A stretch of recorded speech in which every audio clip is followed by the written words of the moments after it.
La distancia entre nosotros. Primera parte. El abismo. Elena cerró la puerta de su apartamento con más fuerza de la necesaria. A sus 32 años, seguía sintiendo esa punzada familiar de frustración cada vez que hablaba con su padre.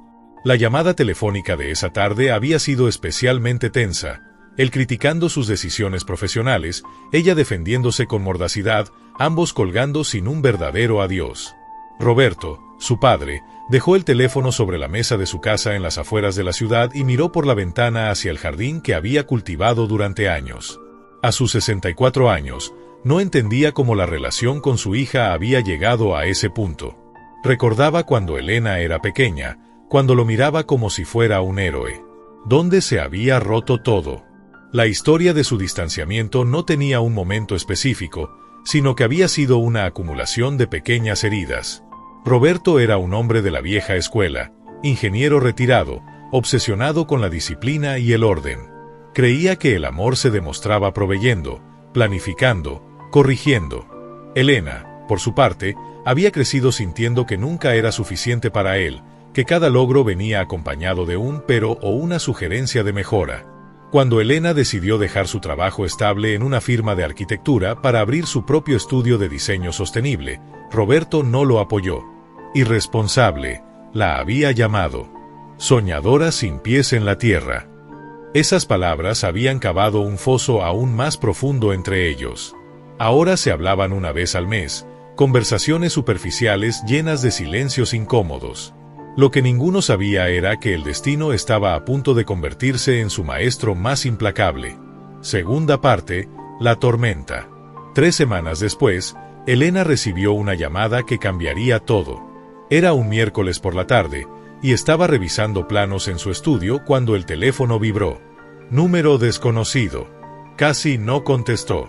¿Señorita Elena Martínez? Soy la doctora Ramírez del Hospital Central. Su padre ha sufrido un accidente cerebrovascular. Necesita venir inmediatamente. El mundo de Elena se detuvo. El trayecto al hospital fue borroso, una mezcla de pánico y adrenalina. Al llegar, la doctora le explicó, Roberto había sufrido un derrame cerebral severo. Había sobrevivido, pero el daño era significativo. Parálisis parcial del lado derecho, dificultades para hablar y un largo camino de rehabilitación por delante. Si es que se recuperaba. Elena entró a la habitación y vio a su padre por primera vez vulnerable. Roberto, el hombre que siempre parecía tener todas las respuestas, yacía en esa cama conectado a máquinas, con la mitad del rostro caído y los ojos llenos de miedo. Cuando la vio, intentó hablar, pero solo salieron sonidos incomprensibles. Una lágrima rodó por su mejilla. En ese momento, algo se rompió dentro de Elena. No la distancia entre ellos, sino algo dentro de ella misma, su orgullo, su resentimiento acumulado. Tomó la mano izquierda de su padre, la única que podía mover, y la apretó. Estoy aquí, papá. No te voy a dejar solo. Tercera parte, el peso de las piedras. Los primeros días fueron un infierno. Elena tuvo que tomar decisiones médicas, hablar con especialistas, reorganizar toda su vida. Cerró temporalmente su estudio y se mudó a la casa de su padre para cuidarlo cuando lo dieron de alta. La rehabilitación era brutal. Roberto, acostumbrado a la independencia absoluta, ahora necesitaba ayuda para todo, vestirse, bañarse, comer. La humillación en sus ojos era palpable. Elena, por su parte, descubrió reservas de paciencia que no sabía que poseía. Una noche, mientras ayudaba a su padre a ponerse el pijama, Roberto comenzó a llorar. No eran lágrimas silenciosas, sino sollozos profundos de un hombre quebrado. Elena se sentó en el borde de la cama y lo abrazó, dejando que se desahogara. Cuando finalmente se calmó, logró articular con dificultad. Perdón, todo mal. Elena sintió que algo antiguo y duro en su pecho comenzaba a aflojarse. Pensó en las palabras de Marco Aurelio que había leído una vez, casi por casualidad, la mejor venganza es no ser como tu enemigo. Su padre no era su enemigo, nunca lo había sido. Solo era un hombre imperfecto que había hecho lo mejor que pudo con las herramientas que tenía. No, papá, le dijo suavemente. No todo estuvo mal. Y lo que estuvo mal, ya no importa. Estamos aquí ahora. Cuarta parte. Meditaciones en el silencio. La recuperación era lenta y había días oscuros.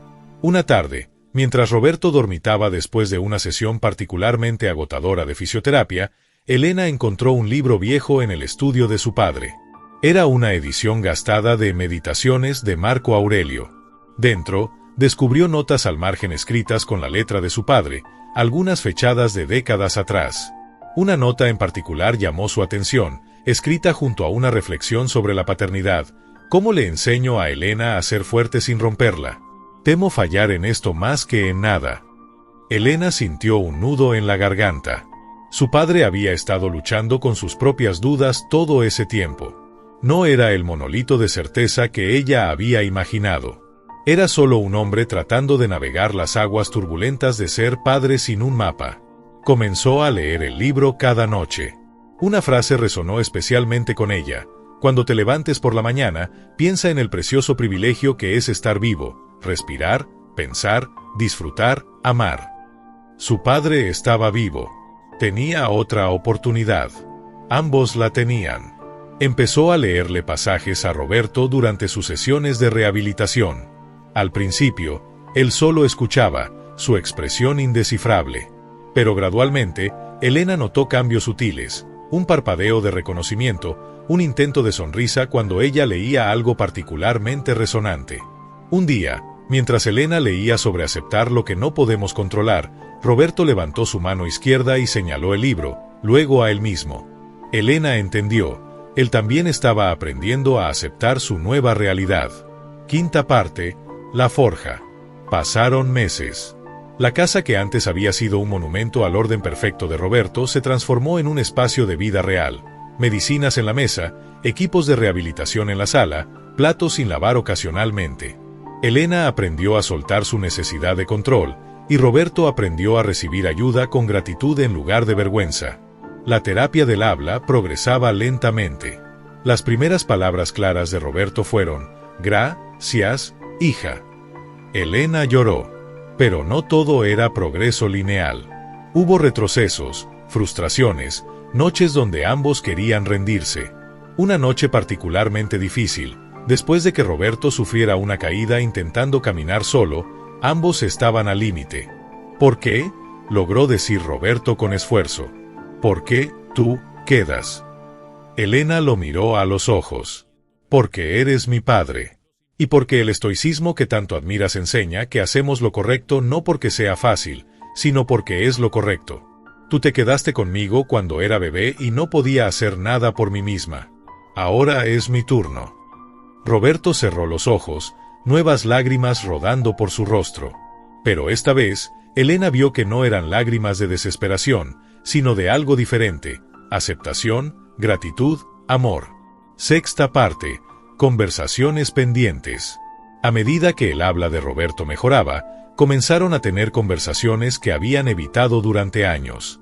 Una tarde, sentados en el jardín que Roberto tanto amaba y que ahora Elena mantenía, él finalmente pudo expresar lo que había llevado dentro durante décadas. Yo tenía miedo, dijo con esfuerzo, pero con claridad. Mi padre, muy duro, conmigo. No sabía ser diferente. Elena escuchó sin interrumpir, algo que había aprendido en esos meses de silencio forzado.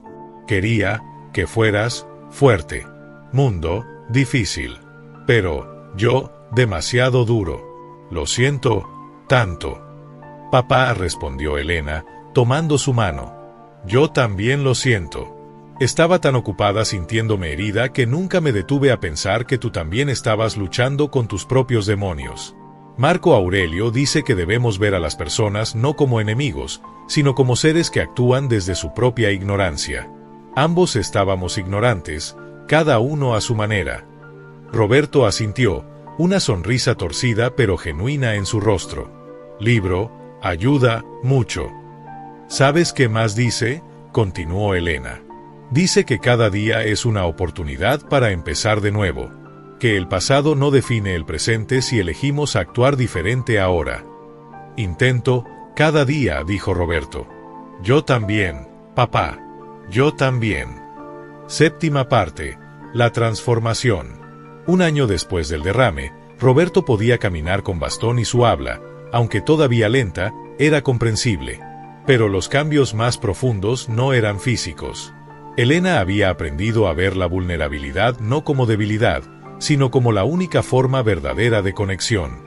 Roberto había aprendido que recibir amor era tan importante como intentar proveerlo. Ambos habían descubierto que la perfección era un tirano, y que la aceptación era liberación.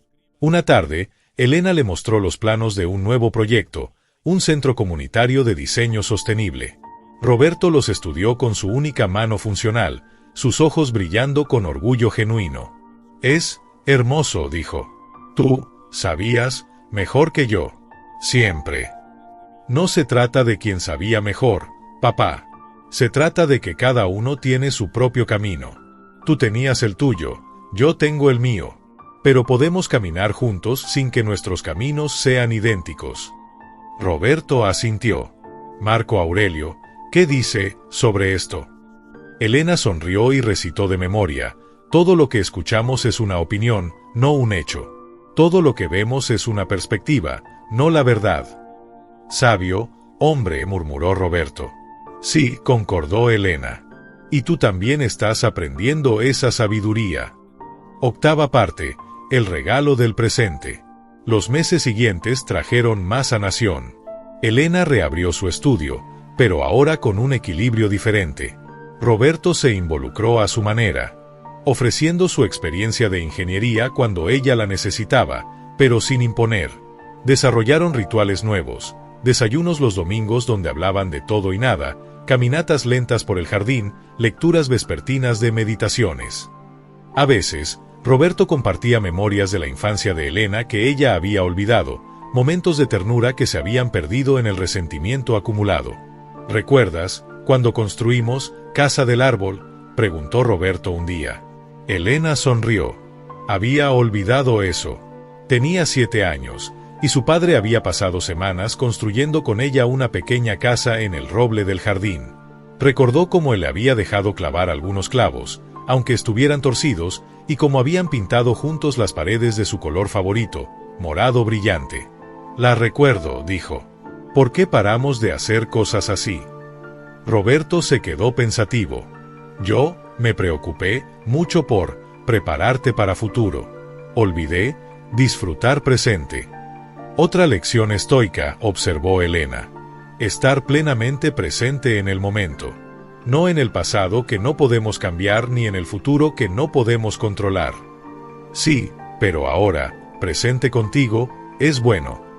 Elena sintió que su corazón se expandía. «Para mí también, papá». Novena parte. La prueba. El segundo año trajo una nueva crisis. A Roberto le diagnosticaron un problema cardíaco que requería cirugía. El riesgo era considerable dada su condición previa. Elena se encontró nuevamente en una sala de espera de hospital, pero esta vez era diferente. La noche antes de la cirugía, padre e hija se sentaron en el jardín bajo las estrellas. Roberto había insistido en estar afuera, respirar el aire nocturno, sentir la vida una vez más antes de la operación. «No tengo miedo», dijo Roberto. «Marco Aurelio dice, muerte es parte de naturaleza». «No hables así», respondió Elena, su voz quebrándose. «No, es tristeza», explicó Roberto. «Es aceptación. Si mañana es mi día, está bien. He tenido este tiempo contigo. Regalo». Elena tomó su mano. «Tú me enseñaste a ser fuerte, papá. Pero este último año me enseñaste algo más importante. Me enseñaste a ser vulnerable, a aceptar, a amar sin condiciones. Me enseñaste el verdadero estoicismo. No es no sentir, es sentir todo y aún así mantener la paz interior». Roberto sonrió, lágrimas en sus ojos. «Tú me enseñaste a mí. Hija salvó a padre». «Nos salvamos mutuamente», corrigió Elena. Pasaron horas ahí, en silencio a veces, compartiendo memorias otras. Cuando finalmente entraron, Roberto le dio a Elena un sobre. «Si algo pasa, lee esto». Elena no quiso aceptarlo, pero Roberto insistió. Esa noche, Sola en su antiguo cuarto en la casa de su padre, Elena abrió el sobre. Dentro había una carta escrita laboriosamente con la mano izquierda de Roberto. Mi querida Elena, si estás leyendo esto, significa que mi cuerpo finalmente se rindió. Pero quiero que sepas que este último año y medio ha sido el más pleno de mi vida. Me diste el regalo más grande, tu perdón, tu presencia, tu amor. Pasé tantos años creyendo que el amor significaba prepararte para un mundo duro. No entendí que lo que realmente necesitabas era sentirte amada incondicionalmente. Fui un necio, como dice Marco Aurelio, que todos lo somos de una manera u otra. Pero estos meses contigo me enseñaron que nunca es tarde para aprender, para crecer, para amar mejor. La enfermedad fue la mayor bendición disfrazada. Me quitó mi independencia, pero me dio algo mucho más valioso, te dio de vuelta a ti. Vive plenamente, hija mía. Construye esos edificios hermosos que sueñas. Ama sin miedo. Acepta lo que no puedes cambiar y cambia lo que puedes. Y recuerda, el obstáculo es el camino. Nuestro obstáculo fue lo que nos trajo de vuelta. Te amo más de lo que las palabras pueden expresar. Tu padre. Elena lloró hasta quedarse dormida, la carta apretada contra su pecho. 10ª parte, el triunfo. La cirugía fue exitosa. Cuando Roberto despertó en recuperación y vio a Elena ahí, su primera palabra fue, carta.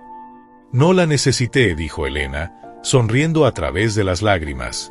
Pero la leí de todas formas. Fue hermosa, papá. Bien, practicar, escribir, bromeó Roberto, y ambos rieron. Los siguientes meses fueron de recuperación nuevamente, pero esta vez más rápida. Roberto parecía tener una nueva determinación. Quiero bailar en tu boda, le dijo un día a Elena. No estoy ni cerca de casarme, rió ella.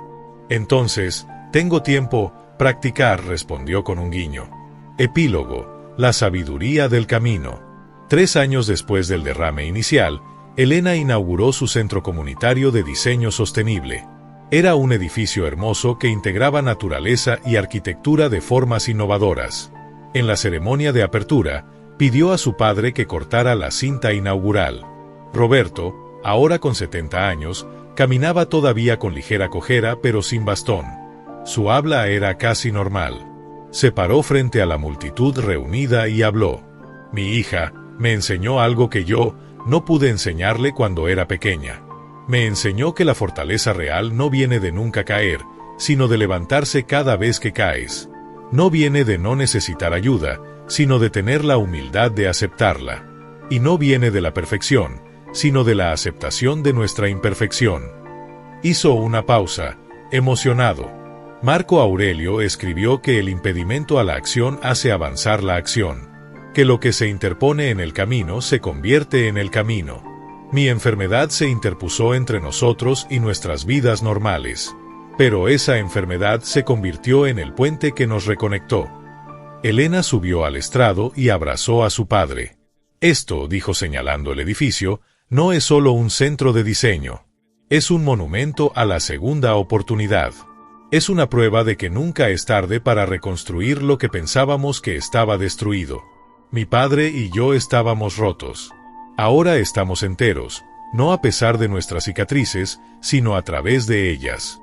Mientras cortaban la cinta juntos, Roberto susurró a Elena, nuestro obstáculo fue nuestra salvación.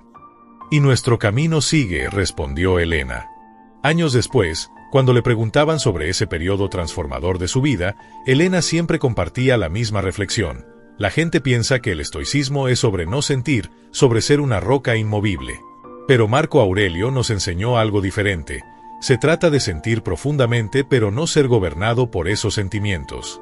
Se trata de aceptar lo que la vida nos da, incluso cuando es dolor, y encontrar en eso la oportunidad de crecer. Mi padre y yo no necesitábamos que todo fuera fácil. Necesitábamos que algo fuera lo suficientemente difícil como para romper las paredes que habíamos construido entre nosotros. El derrame cerebral fue esa cosa terrible que nos dio el regalo más hermoso, la oportunidad de amarnos de verdad, sin máscaras, sin pretensiones, sin el lujo de esperar un momento mejor. Roberto, sentado junto a ella cuando compartía estas historias, siempre agregaba, y aprendí que un padre no necesita ser perfecto. Solo necesita estar presente. Ese fue el regalo de mi hija para mí. Me enseñó que ser vulnerable no era debilidad. Era la mayor fortaleza de todas. En las tardes, todavía se sentaban juntos en el jardín que ahora cuidaban en conjunto. A veces leían a Marco Aurelio, a veces simplemente se sentaban en silencio contemplativo, disfrutando de la presencia del otro. El roble donde una vez había una casa del árbol ahora tenía un columpio que Roberto había insistido en instalar con Elena, un símbolo de círculos completándose, de heridas sanando, de amor triunfando sobre el orgullo. Y en esos momentos de quietud compartida, ambos entendían la profunda verdad estoica, que la mayor victoria no es evitar los obstáculos, sino ser transformados por ellos. Que el verdadero coraje no es la ausencia de miedo, sino actuar con amor a pesar del miedo. Y que a veces, las tormentas más devastadoras de la vida son las que finalmente nos llevan a casa. La distancia entre ellos se había convertido en cercanía. El silencio se había vuelto comunicación.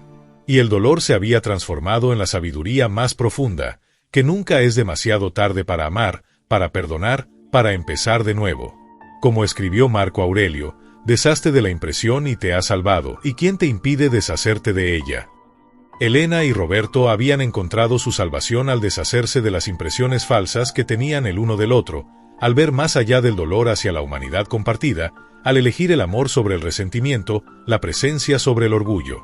Y ese, finalmente, era el final épico que ambos habían estado buscando toda su vida, no un final en absoluto, sino un comienzo infinito de días vividos plenamente, juntos, en el presente precioso que casi habían perdido.